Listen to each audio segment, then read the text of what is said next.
Guys, today on the channel I'm going to be showing you how to empty your vacuum cleaner. First thing you got to do, lift these things up like this. Now you're going to pull this off. Go over to the trash can. I got my own trash can, folks.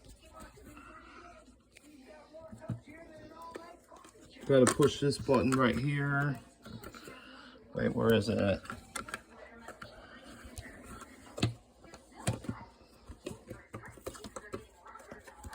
Oh yeah, this button right here. See this button right there? Gotta push it.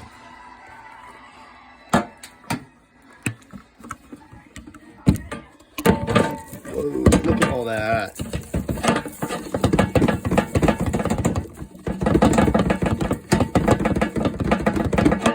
There you have it, folks.